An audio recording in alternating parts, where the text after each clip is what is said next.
নিজের হায়াতকে মাস, সপ্তাহ, দিন দিয়ে ভাগ করেন। এস্টিমেট করে নেন যে যদি আপনি 60 বছর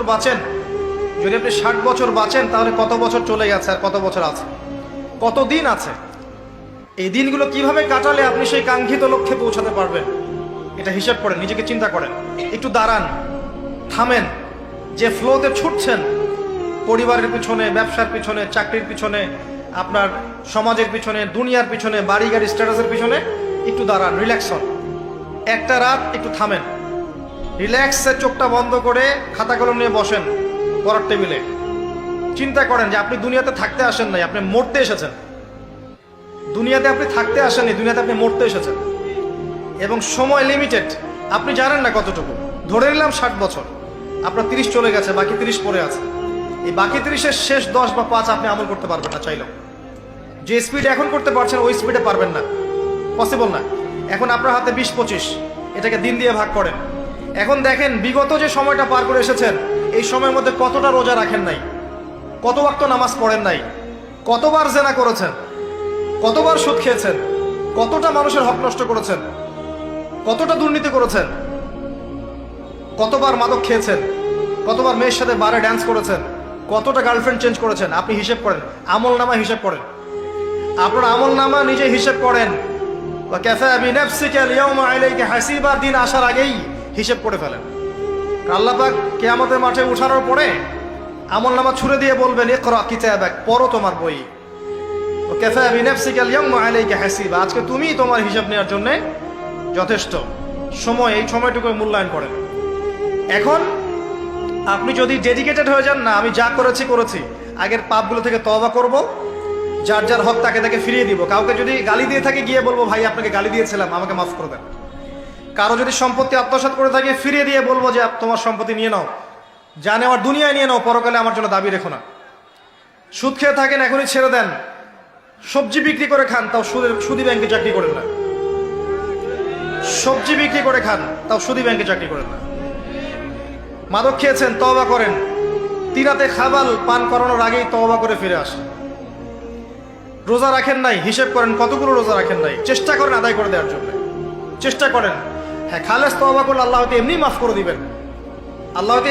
করে দিবেন, বরং আল্লাহ গুনাহকে নেকি দিয়ে পরিবর্তন করে দিবেন, এমনটা আল্লাহ পাক ওয়াদা করেছেন। লালসাময় একটা ছিল, লোভ, মরিচিকা, মায়াজাল। এই মায়াজালে আমরা আটকে আছি, ফলে মৃত্যুর কথা আমরা ভুলে গিয়েছি। পাগলের মতো ছুটছি, আরো টাকা লাগবে, আরো খ্যাতি লাগবে, আরো যশ লাগবে, আরো দাপট লাগবে। আমার এত টাকা দিয়ে কি হবে, এত সম্পদ দিয়ে কি হবে, এত ব্যস্ততা দিয়ে কি হবে তোমার? স্টপ, থামুন, অনেক হয়েছে। আন্না, থামুন, take a rest, take a breath and think about death. Think that you have to go back to your Lord. একটু বসেন না, একটু ভাবেন যে আমাকে চলে যেতে হবে। এই কোলাহল, এই ব্যস্ততা, এগুলো থাকবো না আমি। সাইয়েদনা ওমর ফারুক বলেছেন, মুতু ক্বাবলা আন তামুতু, মরার আগে একবার মরো। হাসিবু ক্বাবলা আন তুহাসাবু আলাইকুম, তোমার হিসাব নেওয়ার আগে তুমি একবার নিজের হিসাবটা করো না। কাগজ বের করে একটু লিখো না, কি কি ভালো কাজ করছিলা, যেগুলো দিয়ে নাজাতের ওসিলা হতে পারে। 1, 2, 3, আর কি কি আকাম কুকাম করছো দেখো না, লিখে দেখো তোমার অবস্থাটা কি। মরার আগে একবার মরো। মরার আগে খাটের মধ্যে শুয়ে শটান করে চোখ বন্ধ করে একবার মরার ভান করে দেখেন কেমন লাগে। চোখটা বন্ধ করেন আর ভাবেন আপনি নাই, কি কি হতে পারে ভাবেন। আপনার ছেলে মেয়েরা কান্না জুড়ে দিবে, আপনার প্রাণের স্ত্রী বিলাপ শুরু করে দিবে, বন্ধু বান্ধবের চিৎকার আর মাতম, স্থানীয় এলাকার মসজিদে ঘোষণা, অমুক এলাকার নিবাসী অমুক ভাই, অমুকের ছেলে অমুক দুনিয়ায় নাই। সব আত্মীয়রা চলে আসবে, ফেসবুকে স্ট্যাটাস দেয়া হবে, সবাই সবাইকে জানাবে বিকাল 4টায় অমুক হাই স্কুল ময়দানে আপনার জানাজা। ছুটে আসবে, সবাই ছুটে আসবে আপনাকে শেষ বিদায় দিতে, গুড বাই জানানোর জন্য, আল ওয়াদা, বিদায় জানাতে আসবে সবাই। 4 তাকবীর দিয়ে আপনার জানাজা হবে, অশ্রুসিক্ত জানাজায় আপনার বিদায় হবে।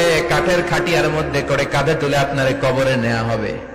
আগে থেকে খুঁড়ে রাখা কবরটার মধ্যে আপনারে বিছিয়ে দেয়া হবে। বাঁশের কচি দিয়ে তার উপরে মাটির চাপা দিয়ে সব চলে যাবে। ভাবেন না একবার চোখ বন্ধ করে, this is the circle of life, this is the nature of life. এটা সবার হবে, আমার হবে, আপনার হবে। এত মায়া, এত ভালোবাসা কই যাবে? কেউ থাকবে না, সবাই আপনার অন্ধকার কবরে রেখে দিয়ে চলে আসবে। উপরে বাঁশের কঞ্চি, তার উপরে মাটির চাপা, অন্ধকার আর অন্ধকার। এই অন্ধকার যেন শেষ হতে চায় না, শুধুই অন্ধকার, ঠিক কিনা? এজন্য আমাদের চলে যেতে হবে। দাদা গেল, চাচা গেল, মামা গেল, আমাদেরকেও যেতে হবে, জোরে কোন ঠিক কিনা? একদিন মাটির ভেতরে হবে ঘরে মন আমার, কেন বন্ধ দালান ঘর? প্রাণ পাখি উড়ে যাবে পিঞ্জর ছেড়ে,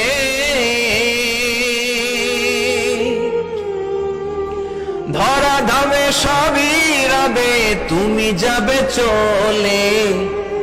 বন্ধু বান্ধব যত, মাতা পিতা যারা সুত, সবই হবে তোমার পরে। মন আমার কেন বন্ধ দালান ঘর? একদিন মাটির ভেতরে হবে ঘরে মন আমার, কেন বন্ধ দালান ঘর, ঠিক কিনা?